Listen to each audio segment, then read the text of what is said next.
26 मई की तारीख हिंदुस्तान नहीं भूलेगा, दुनिया नहीं भूलेगी। कहा जाता है कि यह न्यू इंडिया की तकदीर लिखने वाली नई तारीख है।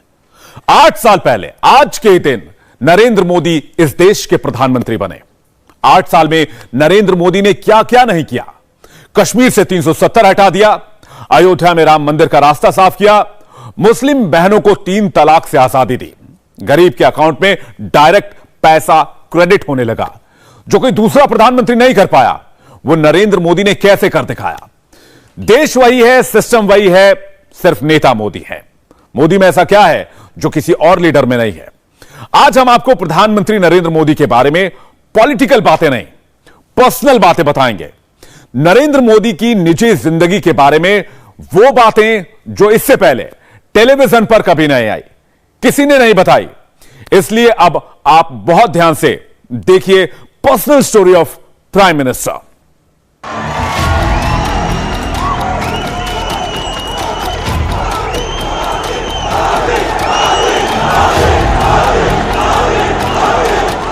मैं नरेंद्र दामोदर दास मोदी ईश्वर की शपथ लेता हूं।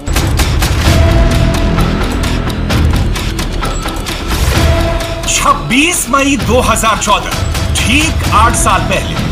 जनता के दिलों से न नाम हमारा हटा सकते हैं, न हमारा नाम मिटा सकते हैं। मोदी में ऐसा क्या है जो किसी और नेता में नहीं। प्रधानमंत्री तो कई आए, लेकिन मोदी जैसा लीडर कोई नहीं हुआ। नरेंद्र मोदी की ताकत क्या है, मोदी की जीत का फैक्टर क्या है। ना आप झुकने वाले हैं, ना आप थकने वाले हैं, आप जूझने वाले भी हैं, जीतने वाले भी हैं। आज हम मोदी की इसी ताकत का विश्लेषण करेंगे और वो बातें आपको बताएंगे जो अब तक खुद मोदी ने भी नहीं बताई। Personal story of prime minister के पन्नों में कई दिलचस्प कहानियां हैं। मोदी से जुड़ी ऐसी बातें हैं जो कभी टीवी पर नहीं आई। निजी जिंदगी में नरेंद्र मोदी के वो किस्से जो आज तक किसी ने नहीं सुने। नरेंद्र भाई ने अपनी गाड़ी रोकी और पूछा क्यों खड़े हो, क्या हुआ। सबको ऐसा लगता था कि नरेंद्र भाई हमारे हैं। नरेंद्र भाई का जो मेरा एक्सपीरियंस है, उसके जैसा मैंने जिंदा दिलाल भी नहीं देखा है। वेटर को नाम से बुलाया और उसको कहा कि कॉफी लाइए, मैंने कॉफी पीनी है। ये मोदी के वो अनसुने किस्से हैं, प्रधानमंत्री की जिंदगी के वो अनछुए पल हैं जिनके बारे में मोदी ने नहीं, उन लोगों ने मिनट टू मिनट डिटेल दी है जिन्होंने कभी मोदी के साथ काम किया, उन्हें देखा, उन्हें परखा, उन्हें समझा। चाय वाले से लेकर संघ के प्रचारक, फिर संगठन, फिर सीएम, फिर पीएम। मोदी की जिंदगी से जुड़ी ये ऐसी बातें हैं जो पब्लिक डोमेन में है ही नहीं। ये मोदी स्टोरी है, मोदी की पर्सनल स्टोरी है, मोदी पर स्टोरी है। इसे मोदी के बहुत करीबी लोगों ने सुनाए हैं। ऐसी बातें, ऐसी कहानियां जिनका जिक्र खुद मोदी ने कभी सार्वजनिक जीवन में नहीं किया। तो चलिए शुरू करते हैं मोदी की कहानी, जिसका पहला चैप्टर है आम आदमी से मोदी का कनेक्ट। मोदी ने गरीबी देखी है, गरीबी को जिया है। दूसरों की तकलीफ मोदी से देखी नहीं जाती। इसी तकलीफ से जुड़ा एक भावुक किस्सा स्मृति ईरानी ने सुनाया, जब मोदी ने एक शख्स की बीमार पत्नी के इलाज का बीड़ा उठाया और बाद में उस शख्स ने क्या किया, सुनकर आप भी दंग रह जाएंगे। मैंने गुजरात में देखा है कि एक सदर्न स्टेट से वो सीएम का कॉम्प्लेक्स था जहाँ पे सारे मंत्री और ये सब साथ में। तो एक सज्जन बाहर रोड पे खड़े थे और नरेंद्र भाई ने अपनी गाड़ी रोकी और पूछा क्यों खड़े हो, क्या हुआ। तो उन्होंने कहा कि शायद वो छुट्टी पे या कुछ आए थे गुजरात अपनी पत्नी के साथ और पत्नी बीमार हो गई थी, तो अहमदाबाद में सिविल हॉस्पिटल में भर्ती हुई थी और उस व्यक्ति के पास पैसे नहीं थे। तो मुझे याद है नरेंद्र भाई ने कहा था कि मैं पैसे दे दूंगा, चिंता नहीं करो। और पत्नी का वहाँ पर उस सिविल हॉस्पिटल में उपचार हुआ। शायद नरेंद्र भाई भूल भी गए थे कि ऐसा सब उन्होंने किसी की मदद की थी, मतलब because he is helped out so many people. तो वो जब उस दक्षिण भारतीय प्रदेश में किसी पार्टी कैंपेन के लिए गए थे, तो उस सज्जन ने छोटे छोटे पोस्टर लगाए थे कि कोई मुझे नरेंद्र मोदी से मिलवाने ले जाओ, उन्होंने मेरी मदद की, मेरे पैसे बकाए। ड्राइवर के गैस कनेक्शन से लेकर बॉडीगार्ड के डेंटल ट्रीटमेंट तक, कार्यकर्ताओं की देखरेख से लेकर उनका पेट भरने और तब जाकर खुद भोजन करने तक, पब्लिक लाइफ में मोदी ने हर छोटी छोटी बात का ख्याल रखा। खुद को हमेशा पीछे रखा, लोगों को हमेशा आगे रखा। इसी से जुड़ा एक किस्सा बीजेपी के एक छोटे से कार्यकर्ता जिग्नेश शाह के पास है, जिन्होंने बताया कैसे एक बार मोदी ने कहा था कि पहले सारे ड्राइवर्स को खाना खिलाओ, मंत्री बाद में खाएंगे, मोदी बाद में खाएगा।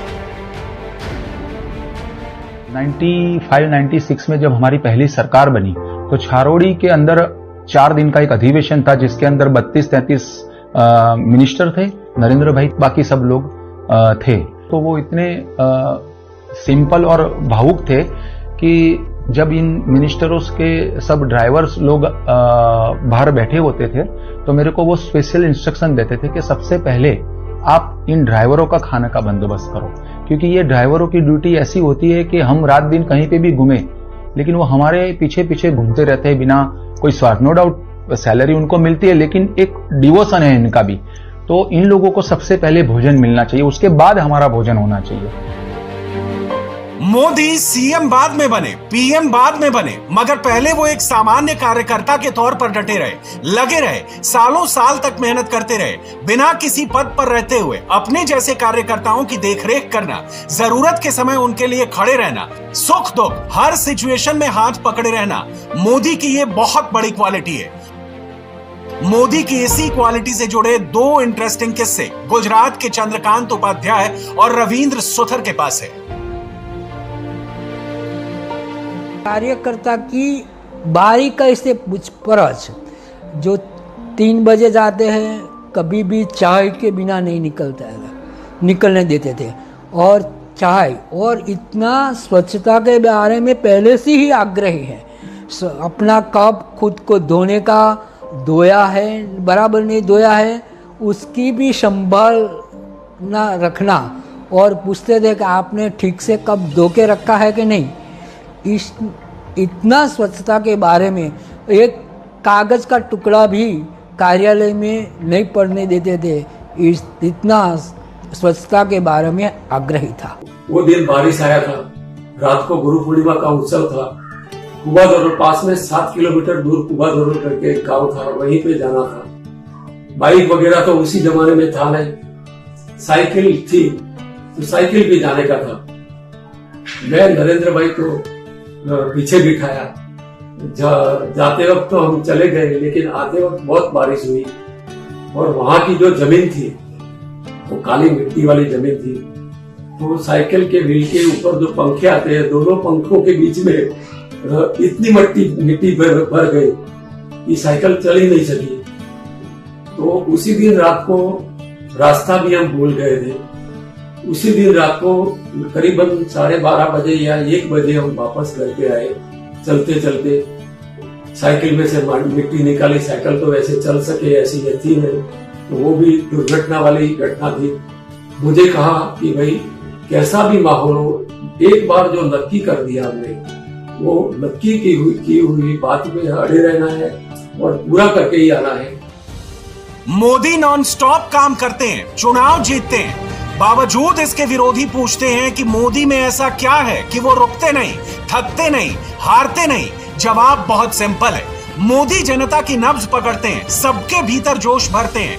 वो ऐसा आज से नहीं, कई सालों से कर रहे हैं, लगातार कर रहे हैं। मोदी की लाइफ की ये वैरायटी सारे नेताओं पर भारी पड़ती है।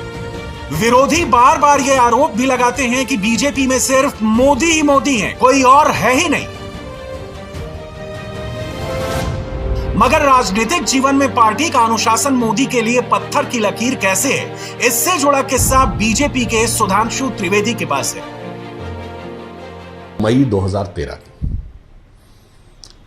मैं विदेश में था, तो यहां सुबह का समय होगा, वहां के हिसाब से रात का समय था। मैं 3-4 बजे के आसपास, या शायद वहां 4-4:30 बजा होगा, बाई चांस मेरी नींद खुली तो मैंने नजर डाला तो उनके सहयोगी के 5-6 मिस्ड कॉल थे। मैंने देखा अरे, तो इससे पहले कि मैं उठाता फिर कॉल आया। मैंने उसको उठाया तो उन्होंने कहा साहब बात करेंगे, और तब मुख्यमंत्री थे माननीय मोदी जी, उनको दे दिया। एक विषय था जिसपे उन्होंने कहा कि इस पे मैं अहमदाबाद में हूं, मैं बेंगलुरु पहुंचूंगा तो बाहर निकलते ही मीडिया मुझसे प्रश्न पूछेगा इस विषय पे पार्टी की क्या लाइन है, राष्ट्रीय अध्यक्ष से बात नहीं हो पा रही है। तो मैंने कहा जी आप पार्टी के इतने वरिष्ठ नेता हैं, आप जो कह देंगे वही पार्टी की लाइन है। तो उन्होंने कहा पार्टी के सभी वरिष्ठ लोगों से बात करके मुझे बताइए ताकि जब मैं बाहर निकलूं उससे पहले जो भी पार्टी ने तय किया वो लाइन मुझे पता हो। तो फिर मैंने उस समय अरुण जेटली जी से, सुषमा स्वराज जी से बात किया, फिर उन लोगों ने शायद अडवाणी जी या अन्य लोगों से बात किया होगा, फिर मैंने तत्कालीन राष्ट्रीय अध्यक्ष राजनाथ जी से बात किया और तब फिर उनको बताया। तो इतनी लोकप्रियता के बाद भी पार्टी के अनुशासन के प्रति इतनी प्रतिबद्धता, ये उनके व्यक्तित्व की एक विलक्षणता को दर्शाती है। मोदी का ये डिसिप्लिन सिर्फ पार्टी फोरम तक ही सीमित नहीं रहता। पब्लिक लाइफ में भी मोदी समय समय पर दिखाते आए हैं कि जनता ही जनार्दन है और जनता की राह में रोड़ा नहीं, समाधान बनना चाहिए। मोदी ये बात सिर्फ कहते नहीं है, उसे इंप्लीमेंट भी करते हैं। नरेंद्र मोदी के डेंटिस्ट डॉक्टर गिरीश परमार के पास इससे जुड़ा एक दिलचस्प किस्सा है। जब मोदी को अचानक हॉस्पिटल विजिट करना था और ट्रैफिक पुलिस को इसकी भनक तक नहीं लगी, क्योंकि मोदी सुरक्षा वजहों से आम लोगों की परेशानी का सबब नहीं बनना चाहते थे। मोदी साहब एक्चुअली 2001 से ये हॉस्पिटल में आते थे। बहुत सारे सैकड़ों पेशेंट्स आते हैं और पेशेंट्स इतने सारे होते हैं, पेशेंट्स के रिलेटिव भी होते हैं। तो रात को दिन को सारे पेशेंट्स ही मिलेंगे आपको। तो वो ज़्यादातर पसंद करते थे कि मैं लेट आऊँगा, शाम को ही आऊँगा, 9 बजे, 9:30 बजे, 10 बजे के बाद ही आऊँगा। तो एक बार मैंने पूछा सर क्यों ऐसा आप प्लान कर रहे हो लेट आने का? तो उन्होंने बताया कि डॉक्टर देखो मैं आऊँगा, आपका भी पूरा शेड्यूल होता है, आपके पेशेंट्स होते हैं, रूटीन पेशेंट्स है, मेरा भी शेड्यूल है, मुझे भी काम होता है, पूरा दिन मुझे भी काम करना होता है। तो आप आपका काम कर लो, मैं मेरा काम कर लूँ, और उसके अलावा जो मैं आऊँगा तो 1 घंटा 2 घंटा पूरा सिस्टम आप बंद कराओगे तो जनरल पब्लिक को कितनी परेशानी होगी। तो शाम को जनरल पब्लिक की ट्रीटमेंट वगैरह नहीं होती है, तो वो सायरन भी नहीं बजाने अलाउ करते थे, हॉर्न भी नहीं करना है, चुपचाप आके ट्रैफिक पुलिस को भी पता नहीं होता है कि सर आए हैं, और चुपचाप आके अपनी ट्रीटमेंट करा के एज कॉमन मैन वो आके ट्रीटमेंट करा के जाते थे। तो ये भी पब्लिक के लिए ही वॉज ऑलवेज कंसर्न कि तकलीफ पब्लिक को नहीं होनी चाहिए। मोदी की स्टोरी सिर्फ कार्यकर्ता मोदी, प्रचारक मोदी तक सीमित नहीं है। संवैधानिक पद पर बैठने के बाद भी मोदी वैसे ही रहे जैसे पहले थे। पार्टी, परिवार, दोस्त, यार, मोदी सबके लिए एक जैसे ही तो थे। इसी से जुड़ा एक बहुत कमाल का किस्सा गुजरात के भरत मोदी ने सुनाया। उस वक्त मोदी बीजेपी के राष्ट्रीय महामंत्री हुआ करते थे। बहुत पुरानी बात है, मोदी किसी कार्यक्रम में गए थे, वहां उनके खास मित्र सुधीर भाई मौजूद थे। बातों बातों में मोदी के बचपन के दोस्त ने उन्हें तू कहकर संबोधित किया। बाद में सॉरी बोलने लगे, मगर फिर मोदी स्टेज पर आए और स्टेज से उन्होंने जो बात कही वो मोदी के सरल स्वभाव का शानदार एग्जाम्पल है। नरेंद्र भाई जब वडनगर में इनकी अपनी स्कूल BN स्कूल में एक कार्यक्रम में आए थे, तो उस कार्यक्रम में डॉक्टर सुधीर भाई इनके खास मित्र थे। वो साथ में एक ही बेंच पे बैठ के पढ़े हुए थे। तो वो स्कूल बता रहे थे, स्कूल बताते बताते 2-3 बार नरेंद्र भाई को तू बोल दिया बचपन के मित्र के नाते, और बाद में वो सॉरी बोलने लगे कि मैंने आपको तू बोल दिया। तो नरेंद्र भाई उस समय तो कुछ नहीं बोले, लेकिन नरेंद्र भाई जब स्टेज पे आके जब अपना प्रवचन शुरू किया तो उस प्रवचन में ये बात याद की और बोला कि सुधीर अभी मेरे साथ घूमते घूमते मुझे बता रहा था, और बताते बताते 1-2 बार तू बोल गया। तो तू बोलने के बाद वो सॉरी करने लगा। लेकिन मैं सुधीर को कहता हूं कि भाई अब हमें कोई तू कहने वाला मिले तो इनका भी आनंद की जो अनुभूति होती है वो अकल्पनीय है। उनका जो ये सहजपन, सरलपन, ये दिखाई देता है। नरेंद्र मोदी ने अपने राजनीतिक जीवन में अटल बिहारी वाजपेयी और लाल कृष्ण आडवाणी जैसे दिग्गजों से भी प्रेरणा ली है। 32 साल पहले लाल कृष्ण आडवाणी की रथ यात्रा के सारथी कोई और नहीं, नरेंद्र मोदी ही थे। उस यात्रा के रणनीतिकार और शिल्पकार भी मोदी ही थे। और आप ये जानकर भी चौंक जाएंगे कि मोदी के लिए आडवाणी जी की टिफिन भी बहुत इंपॉर्टेंट हुआ करती थी। मोदी इतनी बारीक चीजों का ध्यान रखा करते थे। इससे जुड़ा किस्सा गुजरात के परेश धोलिया के पास है। मुझे सूचना मिली थी कि परेश भाई, नरेंद्र भाई ने बोला कि आडवाणी जी का टिफिन आपके घर से तैयार करके आना है आपको, और वो टिफिन में ये चीज़ें होनी चाहिए। मैं बोला ठीक है। तो मैंने वो समय में जो थर्मोस अवेलेबल रहता था कि उसमें गर्म भी रहता है, तो ऐसा तैयार करके नरेंद्र भाई के हाथ में थमा दिया। तो नरेंद्र भाई बोले जामनगर से भूज जाने वाले थे, तो भूज गए। 3 दिन बाद वो टिफिन मुझे वापस मिला। यानी परेश भाई का टिफिन है, और मैं तो भूल गया था कि मैंने तो सोचा था कि भाई ये टिफिन दे दिया है, आगे किसी को काम आएगा, लेकिन याद करके वो टिफिन मेरे पास वापस आया। यानी एक कार्यकर्ता किस तरह से व्यवस्था करता है और वापस वो चीज़ कार्यकर्ता के पास पहुँचे। इतनी छोटी छोटी बारीक नहीं तो इतना बड़ा काम, इतना बड़ा इलेक्शन, इतनी जनसभा है, उसके बीच में ये छोटा, बिल्कुल छोटा ना, ये तो कोई काम ही नहीं है ऐसा बोल सकते हैं। वो भी आप मोदी के सार्वजनिक जीवन का कोई भी चैप्टर उठा लीजिए, ऐसी एक नहीं सैकड़ों कहानियां मिल जाएंगी। मोदी की स्टोरी सुनाने वाले ऐसे एक नहीं सैकड़ों किरदार मिल जाएंगे। ये कहानी कभी खत्म हो ही नहीं सकती। नरेंद्र मोदी की जर्नी ही ऐसी है जिसमें अनगिनत स्टोरीज हैं और हर स्टोरी में इंडिया की बात है। सौगंध मुझे इस मिट्टी की, मैं देश नहीं मिटने दूंगा, मैं देश नहीं रुकने दूंगा, मैं देश नहीं झुकने दूंगा। मेरा वचन है भारत मां को, तेरा शीश झुकने नहीं दूंगा। और अब बात करते हैं ज्ञानवापी मामले की। ज्ञानवापी की अगली तारीख है 30 मई, यानी कि सोमवार। फिर सोमवार को सुनवाई होगी। लेकिन आज सबसे ज्यादा गंभीर बात हिंदू पक्ष के वकील की तरफ से की गई। हिंदू पक्ष के वकील ने कहा कि शिवलिंग के साथ छेड़खानी हुई है। शिवलिंग में 63 सेंटीमीटर का सुराख किया गया। यह सुराख कोर्ट कमिश्नर ने भी देखा। शिवलिंग को फव्वारा बनाने की कोशिश की गई। शिवलिंग पर चक्री जैसी कोई चीज लगाकर यह दिखाने की कोशिश हुई कि यह फव्वारा है, और यह भी कहा गया कि चक्री को बाहर ले जाने की कोशिश हुई, जिसे सीआरपीएफ के जवान ने पकड़ लिया। शिवलिंग है या फव्वारा, इसे लेकर बहुत सी बातें सोशल मीडिया पर फैलाई जा रही हैं।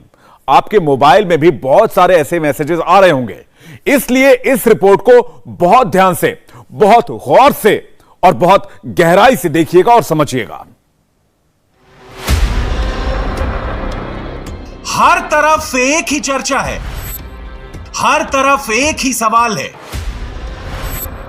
मीडिया, सोशल मीडिया, कोर्ट कचहरी, गली चौराहे, हर जगह एक ही हेडलाइन चल रही है। क्या शिवलिंग के साथ छेड़खानी हुई? क्या शिवलिंग में छेद किया गया? क्या शिवलिंग को फव्वारा बनाया गया? शिवलिंग के ऊपर चक्री का चक्कर क्या है? क्या चक्री लगाकर फव्वारा बनाने की कोशिश हुई? क्या जानबूझकर शिवलिंग का अपमान किया गया? जो शिवलिंग था वो मुस्लिम पक्ष के कब्जे में था, और जो ये फव्वारा कह रहे हैं उसको एक्चुअली डैमेज किया है इन्होंने। और फव्वारे में 63 सेंटीमीटर जो छेद पाया गया, जो एडवोकेट कमिश्नर साहब ने भी कहा है, वो छेद इन्हीं लोगों ने किया है। उसके ऊपर एक चक्री टाइप की चीज इन्होंने रखी थी, जो आप सीमेंट का 5 खांचा देख रहे हैं, वो इन्हीं लोगों का किया हुआ है। और जो चक्री है वो इनके स्टोर रूम में है। कुछ दिन पहले की घटना है, वो उस चक्री को ले जा रहे थे, जिसको सीआरपीएफ ने रोक लिया। वैसे सुनवाई तो ज्ञानवापी की मेंटेनेबिलिटी पर थी। 2 घंटे तक बहस भी चली। मुस्लिम पक्ष को केस में दम नहीं लगा। हिंदू पक्ष ने केस को कंटिन्यू रखने की दलील दी। जज साहब ने दोनों को सुना। अगली सुनवाई की तारीख सोमवार को दे दी। लेकिन शिवलिंग के साथ छेड़खानी के सवाल ने पूरे केस में नया एंगल दिया। हिंदू पक्ष का इल्जाम है, मुस्लिम पक्ष का दावा झूठा है, फरेब है, गलत है। वजूखाने में मिला स्ट्रक्चर फव्वारा नहीं, शिवलिंग है, और शिवलिंग का अपमान किया गया। शिवलिंग में जानबूझकर ड्रिलिंग की गई। ताकि वो शिवलिंग न लगे। साजिश के तहत शिवलिंग में छेद किया गया और अब मुस्लिम पक्ष का भेद खुल गया। देखिए, बेअदबी का जो वजू खाना है उसमें जब शिवलिंग मिला है तो वही सबसे बड़ा आरोप है कि जहाँ पे शिवलिंग मिला है वहाँ पे आप वजू कर रहे थे। दूसरी सबसे इंपॉर्टेंट बात यह है कि जो एडवोकेट कमीशन ने अपनी रिपोर्ट में लिखा है कि 63 सेंटीमीटर का छेद डाला गया उसमें। हिंदू पक्ष ने अपनी बात साबित करने के लिए बहुत ही सनसनीखेज बातें बताई हैं। इसके पीछे हिंदू पक्ष यह कह रहा है कि मुस्लिम पक्ष सिर्फ गंगा जमनी तहजीब की बातें करता है, लेकिन उसने शिवलिंग को नुकसान पहुंचाने में कोई कोर कसर नहीं छोड़ी। शिवलिंग में ड्रिल किया गया, एक चने इतने व्यास का छेद किया गया, बाकायदा 63 सेंटीमीटर तक ड्रिल किया गया ताकि शिवलिंग फव्वारा लगने लगे और फव्वारे के पीछे एक बड़े सच को छिपा दिया जाए। मुस्लिम पक्ष का एक ये भी कहना है कि अगर वो शिवलिंग है तो उसका अर्घा कहाँ है।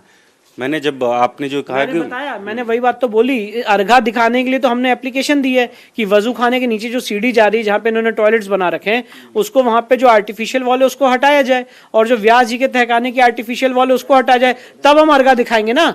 पर जब हम ये बात करते हैं तो वो क्या कहते हैं कि ये केस आगे नहीं चल सकता है। अगर उनकी बात में सच्चाई है और हम गलत ढंग से उनकी मस्जिद के अंदर घुस गए और शिवलिंग को फव्वारा बता रहे हैं तो आए हमारे साथ हाथ ज्वाइन करें और कहें ये आर्टिफिशियल वॉल हटाई जाए, पूरा एग्जामिन किया जाए ये शिवलिंग है कि फव्वारा है। फव्वारा है तो पानी कहाँ से आ रहा है, कहाँ से जाता था, हर एक चीज दिखाएं। पर जब हम वो बात करते तो कहते हैं कि नहीं ये तो केस ही नहीं चल सकता।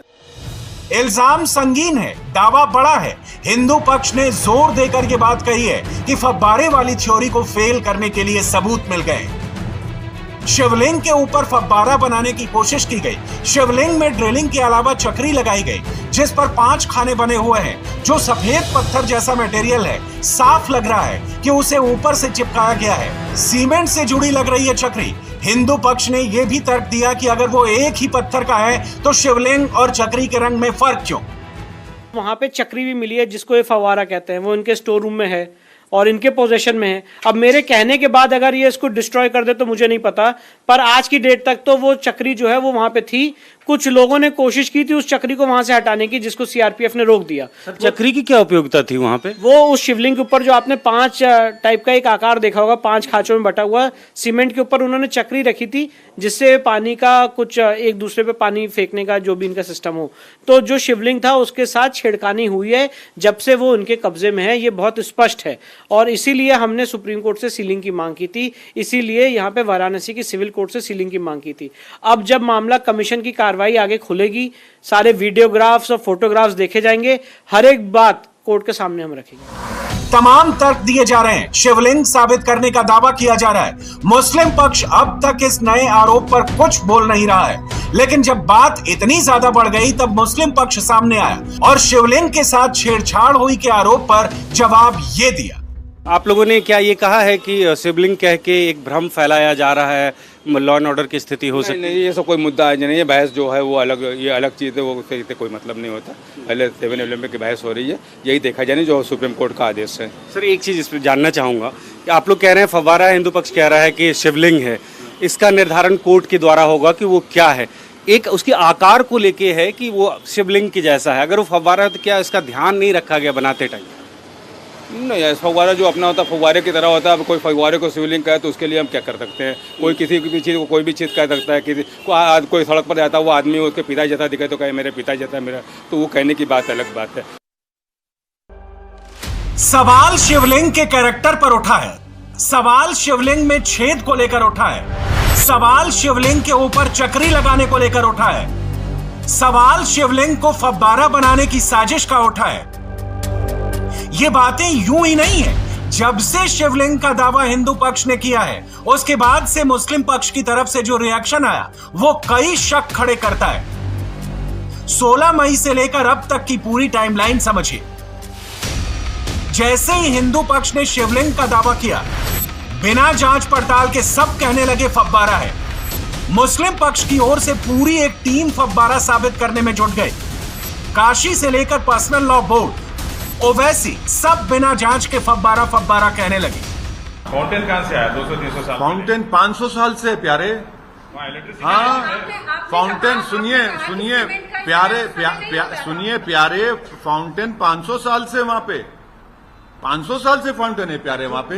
300 साल बोले, आज 500 हो। हाँ 500 साल है। नहीं मैं गलत बोला, आपको सही कर लिया, 500 साल से है। सर लेकिन आपने वो भी कहा था कि उतने साल पहले सीमेंट नहीं था, तो फिर अब ये फाउंटेन। हाँ बिल्कुल नहीं, औरंगजेब के मरने के बाद सीमेंट आया, तो फाउंटेन को भाई गच्ची से बनता ना। ये इमारत जिसमें बैठे हुए आप, ये भी 100 साल पुरानी मॉन्यूमेंट है। 20-25 साल से ये बन चला आ रहा है, लेकिन उससे पहले वो जो चालू था वो, तो आज भी लोग मौजूद हैं जो इस बात की तस्दीक और गवाही देते हैं कि वो हमने चलते हुए उसे देखा है। दरअसल कोई ऐसा आदमी है जो ये जानता था कि शिवलिंग के दावे के बाद क्या होने वाला है, इसलिए सोच समझकर फव्वारे वाली थ्योरी को फ्लोट किया गया। पूरी साजिश रची गई। हिंदू पक्ष का दावा है कि फव्वारा साबित करने के लिए जिस चक्री का प्रयोग किया, उस चक्री को बाहर ले जाने की कोशिश भी की गई, जिसे सीआरपीएफ के जवान ने पकड़ा। और जब सर्वे हुआ तो वो चक्री मस्जिद के स्टोर रूम में मिली। स्टोर रूम में चक्री मौजूद है। ये सब कुछ कोर्ट कमिश्नर ने भी देखा है, जिसकी वीडियो रिकॉर्डिंग, फोटोग्राफी भी हुई। वो चक्री क्या शिवलिंग के अंदर, जिसे आप शिवलिंग कह रहे हैं, जो छेद है 63 सेंटीमीटर का, उससे अटैच था क्या? कोई पाइप या कुछ उससे जुड़ा हुआ? देखिए ये मैं स्पष्ट रूप से तो नहीं बता सकता हूं, क्योंकि जब उनके केयरटेकर से पूछा गया था कि ये बताइए इसका पाइप कहाँ है, कैसे चलती थी, तो उन्होंने कहा 12 साल 20 साल से चल नहीं रही है और वो चक्री इनके स्टोर रूम में पड़ी हुई है। तो उसके वो वीडियोग्राफ, फोटोग्राफ्स भी हो चुकी हैं। अब जब कोर्ट उसकी वीडियोग्राफी देखेगी तो कोर्ट के सामने हम भी एक्सप्लेन कर पाएंगे। अभी वीडियोग्राफी सीडी भी हमें कल तक मिल जाएगी, और जब मिल जाएगी कमीशन की रिपोर्ट पे उनके ऑब्जेक्शंस आ जाएंगे, इनकी मेंटेनेबिलिटी डिसाइड हो जाएगी, तब डेफिनेटली हम उसको कोर्ट के सामने रखेंगे। फव्वारे की थ्योरी में झोल क्यों है, उसकी एक नहीं कई वजह है। मुस्लिम पक्ष जिसे फव्वारा बता रहा है, उस पर हिंदू पक्ष कई सवाल उठा रहा है। मसलन अगर फव्वारा है तो इसमें पानी कैसे आया, पानी का सोर्स क्यों नहीं मुस्लिम पक्ष बता पाया। साफ साफ देखा है कि फव्वारा बनाने की कोशिश, स्टोर रूम में चक्री कैसे आई, फव्वारा चलाकर क्यों नहीं दिखाया, चक्री को बाहर ले जाने की क्यों कोशिश हुई, सीआरपीएफ ने पकड़ा तो उसे स्टोर रूम में रखवाया। आरोप आपने ये भी लगाया कि ये कोशिश की गई कि सबूत मिटाने की, क्या हुआ था, वो कौन ले जाने की कोशिश कर रहा था, कौन थे? कुछ लोग थे मुस्लिम पक्ष के जो उस चक्री को हटाने की कोशिश कर रहे थे। मुझे मेरे जो इन्फॉर्मेशन है वहाँ से पता चला कि सीआरपीएफ ने उनको रोक दिया, क्योंकि वो रेड जोन है, ना वहाँ कोई चीज़ ले जा सकता है, ना वापस ला सकता है, वो चीज़ वहीं पे पड़ी हुई है। ये सर्वे से पहले हुआ था या सर्वे के बाद? ये बात देखिए, ये बात मैं नहीं बता सकता हूँ पहले हुआ था बाद हुआ था, पर ये चीज़ हुई थी। और जो 63 सेंटीमीटर का छेद देखा जा रहा है शिवलिंग में, वो इसी की वजह से हुआ। विष्णु जैन आज कोर्ट के बाहर बाइट भी दिए। उनका ये कहना है कि कुछ औजार मिला है जिसके जरिए छेद किया गया, वो शिवलिंग ही था, और ये जानबूझ के किया, सीआरपीएफ वालों ने पकड़ा भी है, सबूत भी मिला है। कुछ नहीं, सारी बातें झूठ और गलत है, ऐसा कुछ नहीं है। ऐसा कुछ नहीं है। ठीक है, आप लोग अपनी उस बात पे कायम है कि वो फव्वारा है और वो प्रूफ कर देंगे? जी वो फव्वारा है, वो प्रूफ हो जाएगा। और पहले तो ऑर्डर 7 और 11 ही चलेगा, पहले केस तो चलने लायक हो तो फिर देखा जाएगा बाद में।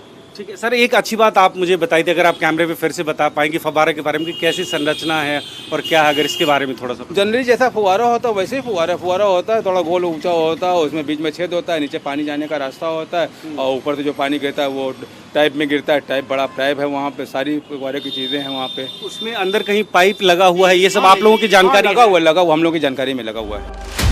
2 घंटे सुनवाई हुई, अगली सुनवाई फिर सोमवार को है। सबके अपने अपने दावे और तर्क हैं, नए पुराने सब आरोप हैं, लेकिन ये सब तब होगा जब इस केस की मेंटेनेबिलिटी क्या है, इस पर फैसला आएगा। लेकिन शिवलिंग पर छेड़छाड़ के इल्जाम ने पूरे केस में नई हलचल जरूर पैदा कर दी है।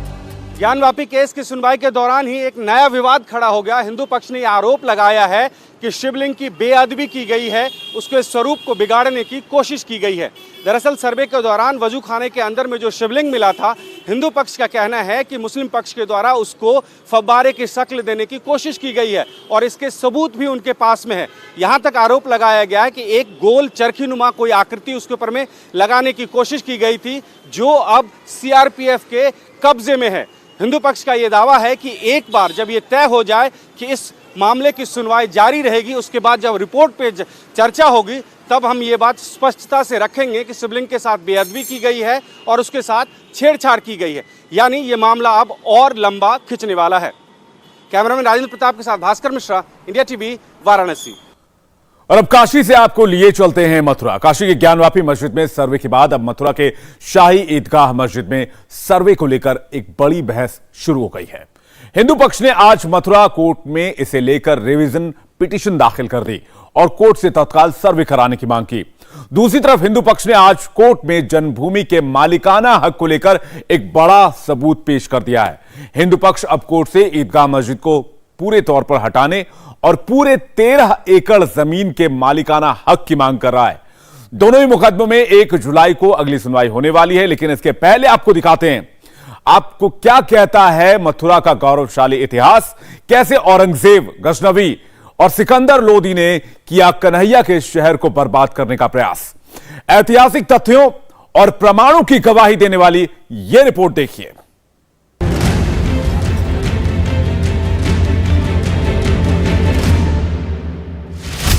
मथुरा भगवान श्री कृष्ण का जन्म स्थान है। 5000 साल पहले द्वापर युग में विष्णु के अवतार श्री कृष्ण का जन्म इसी स्थान पर हुआ। कंस के कारागार में हुआ। कृष्ण यहीं पैदा हुए। ब्रिज की रज में खेल कर बड़े हुए। 84 कोस की ब्रिज यात्रा में हर कोने पर कन्हैया की बाल लीलाओं के सबूत आज भी मौजूद हैं।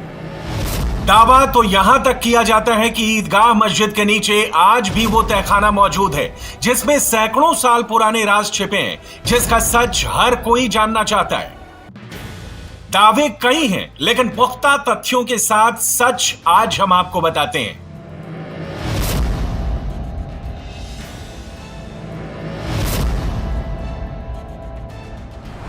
काशी के बाद मथुरा सबसे ज्यादा देश में सुर्खियों में बना हुआ है। मथुरा के अंदर श्री कृष्ण भगवान का जन्म हुआ था। जो मंदिर इस वक्त आप मेरे पीछे देख रहे हैं, ये विशाल मंदिर श्री कृष्ण जन्मभूमि मंदिर है। ठीक इसके पीछे की तरफ जो है वो शाही ईदगाह है, जिसको लेकर हिंदू पक्ष कोर्ट की शरण में गया है। हिंदू पक्ष का ये दावा है कि उसे पूरा मालिकाना हक मिले, इसकी लगातार वो मांग कर रहा है। जिस जगह पर आज कृष्ण जन्म स्थान है वो 5000 साल पहले मल्लपुरा क्षेत्र के कटरा केशव देव में राजा कंस का कारागार हुआ करता था। इसी कारागार में रोहिणी नक्षत्र में आधी रात को भगवान कृष्ण ने जन्म लिया था। पहली बार श्री कृष्ण जन्म स्थान पर कृष्ण के प्रपौत्र वज्रनाभ ने मंदिर बनवाया था। दूसरी बार 400 ईस्वी में सम्राट विक्रमादित्य के शासन में भव्य मंदिर बनवाया गया।